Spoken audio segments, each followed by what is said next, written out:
Hello students, आप सभी का हमारे इस चैनल में स्वागत है। आज हम लोग फिजिक्स का एक वेरी इंपॉर्टेंट टॉपिक पढ़ने जा रहे हैं और वह टॉपिक आज का होगा बायो-सेवर्ट के नियम का अनुप्रयोग।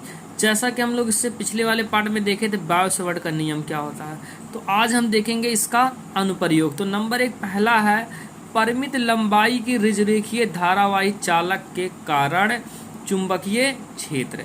तो इसे हम ज्ञात करेंगे। पहले हम इसका फिगर समझ लेते हैं, ऋजुरेखीय धारावाही चालकरण कैसे चुंबकीय क्षेत्र की तीव्रता ज्ञात करेंगे। तो समझ लेते हैं पहले फिगर। समझिए, यह है फिगर।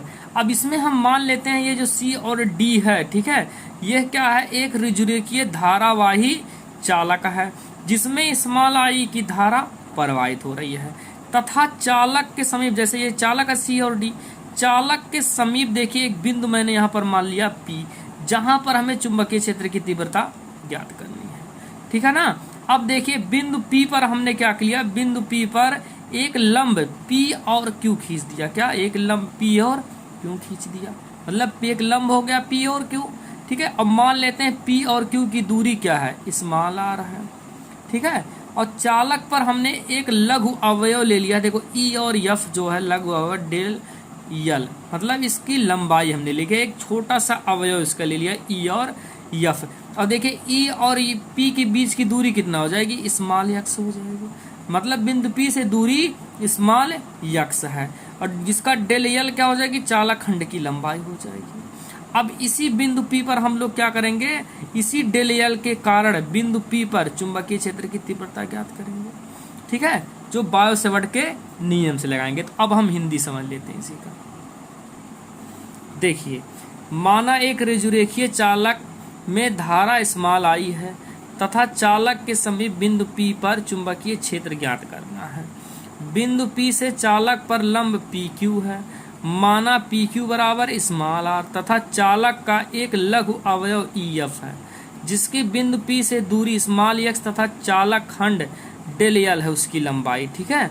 अब देखिए बायो-सेवर्ट नियम के अनुसार अवयव डेल यल के कारण बिंदु P पर चुंबकीय क्षेत्र का मान ज्ञात करते हैं। देखिए ये हम लोग जो वैल्यू आया वो सीख लेते हैं। ठीक है, इतना वैल्यू आया, लेकिन हम लोग जो बायो-सेवर्ट का नियम होता है, मेन सूत्र क्या, उससे हम आपको समझाते हैं कि वैल्यू कैसे आई। देखिए समझिए, बायो-सेवर्ट के नियम से जो हम लोग फार्मूला प्रूव किए थे वो ये था, बी बराबर म्यू 0/4 पाई आई डेल यल साइन थीटा बटे आर स्क्वायर।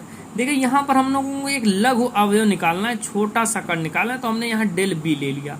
म्यू 0/4 पाई ये तो हमारा नियतांक है, धारा भी यहाँ पर हमारी नियतांक होगी। देखो जो लंबाई थी हमने अभी इसमें देखा, तो इसमें जो लंबाई थी, देखिए इसकी लंबाई जो चालक खंड की थी वो डेल यल थी कि नहीं। तो हम लंबाई के दर पे डेल यल रखेंगे और इसकी दूरी देख लीजिए क्या है, स्मॉल एक्स, तो आर के दर पे एक्स का स्क्वायर हो जाएगा और यहाँ डेल यल के दर डी यल के दर पे डी यल रख देंगे, डेल यल। देखिए जैसा कि हमने यहाँ पर वैल्यू रख दी, देखिए डी यल के दर पे हमने डेल यल साइन थीटा बटे आर का मान था, यहाँ पर आर त्रिज्या थी, यहाँ जो इसकी त्रिज्या अर्थात दूरी हो जाएगी वो यक्स का स्क्वायर हो जाएगा। अब हम लोग क्या करेंगे, डेल यल साइन थीटा का मान याद करेंगे। देखिए इस फिगर में अगर हम देखें तो देखो ये चालक खंड का अवयव है डेल यल। अगर मुझे यहाँ डेल यल अर्थात ये देखो थीटा बना रहा है ना, तो साइन थीटा का अगर मान निकाले तो साइन थीटा बराबर होता है लंब बटे कड़। तो इसमें जो हो जाएगा लंब जो होगा ई जी हो जाएगा और कड़ का जो मान होगा ई एफ हो जाएगा। तो लंब बटे कड़ के अकॉर्डिंग अगर मैं देखूं तो साइन थीटा अर्थात डेल यल साइन थीटा का मान जो होगा वो ई जी के बराबर होगा। और इस ई जी का मान अगर मुझे निकालना है तो यक्स इंटू डेल फाइव हो जाएगा। तो अब हम लोग क्या करते हैं, वैल्यू रखते हैं।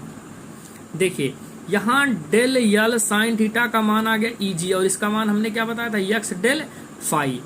अब देखो जो हमारा सूत्र था, ठीक है, डेल बी बराबर म्यू 0/4 पाई आई डेल यल साइन थीटा बटे एक्स स्क्वायर, इतना था। यहाँ देखें तो डेल यल साइन थीटा अर्थात डेल यल साइन थीटा का मान आया है यक्स डेल यल।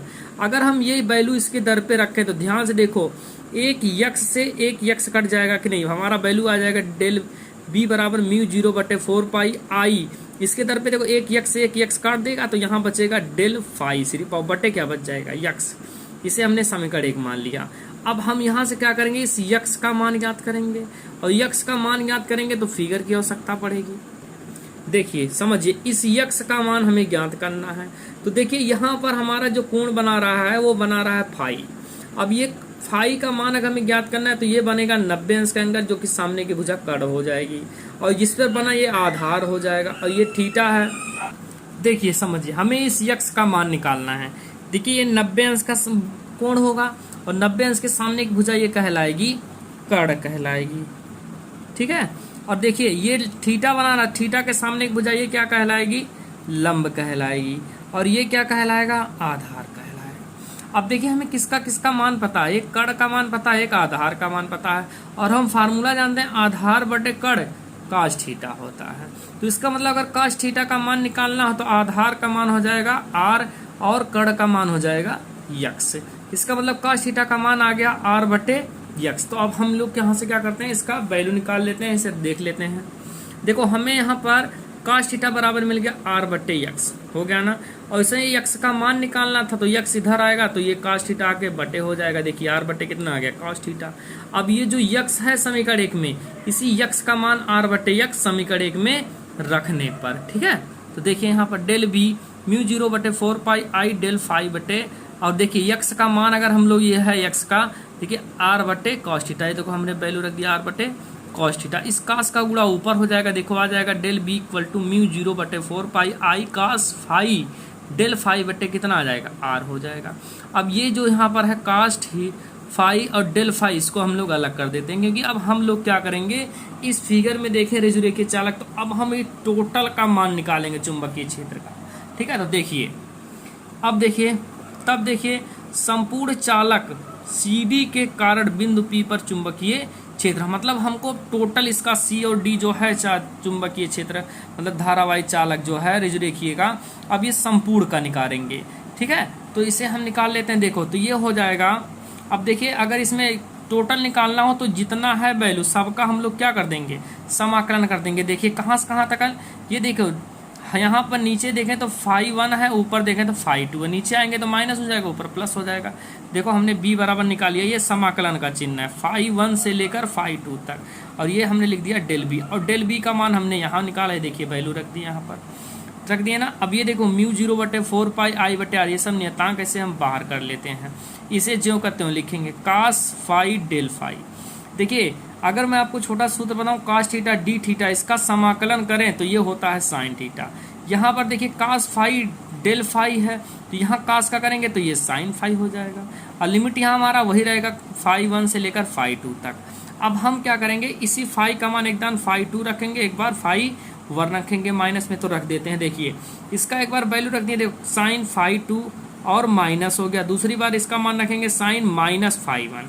अब देखिए साइन माइनस थीटा है ये, और साइन माइनस थीटा बराबर होता है माइनस थीटा होता है। देखो तो माइनस यहाँ बाहर आएगा तो माइनस माइनस ये क्या हो जाएगा, प्लस हो जाएगा।